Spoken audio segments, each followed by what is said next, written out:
we get started today, wishing a happy Jackie Robinson Day. This is, again, a day that's going to be widely celebrated across baseball today. Everybody, all the on-field personnel, all the players are wearing number 42. Again, it commemorates that April 15th, 1947 is the day that Jackie Robinson, in fact, did break the color barrier. Yeah, it's becoming a sort of a routine now, which it should, it's a big part of history. And now you see that it's an annual thing now with Major League Baseball, and the players, they want the players to get connected and know the history and keep it going, because it's really important, and it's a part of history that needs to be put out there, and they're going to do a good job with it, like they're putting out there. You'll see it all over the MLB network, and all the players.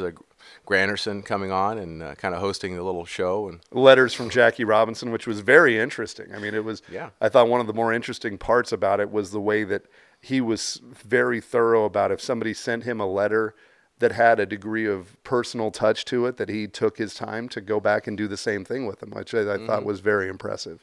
Yes, but it's nice to see some of the other, black athletes and players come out and express their views and the importance of it, because it's Jackie Robinson, but it has ties to everybody, obviously, and so the more people that acknowledge it and get involved in it, it makes it a little better celebration, big part of the game. Yeah. Well, we take for granted how global of a game this has become, because again, now it touches all corners of the world, but at this time, just skin color alone was enough to keep you off the field. Of course, we've also dove a little bit into the history of Japanese-American guys at this time. There was a lot of guys from that group that felt that they were good enough to compete amongst the major leaguers, and again, never given the opportunity to. Nowadays, scouting systems are set up far and wide so that they're covering.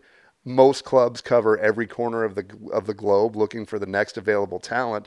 And now it's just if you're healthy and able, you're able to play. Whereas again, what he did at that time was so eye-opening to the way things were prior to that. Yeah, and I started my career back in the early mid-'70s, where and here in the Central Valley, we didn't. It wasn't the race thing wasn't that big a deal. When I got into pro ball, I mean, even today, one of my best friends is Stevie Henderson.